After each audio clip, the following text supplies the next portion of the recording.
HBO series The Wire came out, they sort of they had a couple of episodes that really focused on something very similar to what your experience suggests DC has been doing in gaming their crime stats. And I think every liberal outlet on the planet at that time was jumping up and down screaming about how honest and real that show was. But now when there's evidence that they are actually doing that it is continuing and juxtaposing that against Donald Trump's actions, how does the left justify their position on this anymore? I mean, they're basically saying, we want to continue gaming crime stats. We want to continue ignoring victims like you to increase to support a narrative that allows us to let somebody like this guy who attacked you and then was subsequently arrested 5 times to go free over and over and over.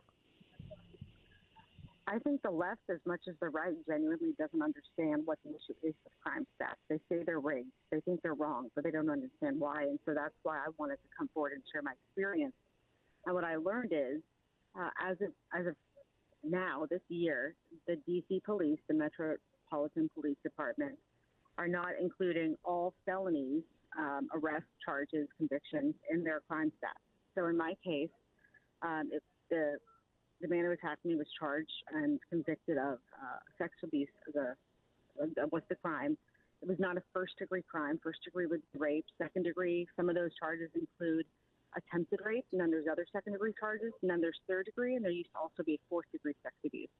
My charge was not the first-degree or some of those types of second-degree crimes. And so it's not considered serious enough to go on D.C.'s public-facing crime map, even though he went to federal prison for what he did to me. Under D.C., how they're handling this, how they're portraying the stats and the safety of the city to the public, they don't think it's safe enough. And I think my tweet coming out, has received 3.5 million views. Wow. But no one's, there hasn't been meaningful change. I mean, the White House retweeted it several times, and they haven't reached out to me to say, tell us some more about this. Lawmakers have retweeted it and shared it and haven't done anything. So that's part of the frustration for myself and so many other victims who I've met the last few weeks, just nationwide. Remember college? Well, now, college is over, and here comes your student loan debt. Is your private student loan debt keeping you up at night? You really need to talk to YRefi. YRefi refinances distressed or defaulted private student loans that others won't touch. They can save you thousands of dollars and get you a custom payment that you can afford. And they don't care what your credit score is. Don't let private student loan debt ruin your life. Call YRefi today.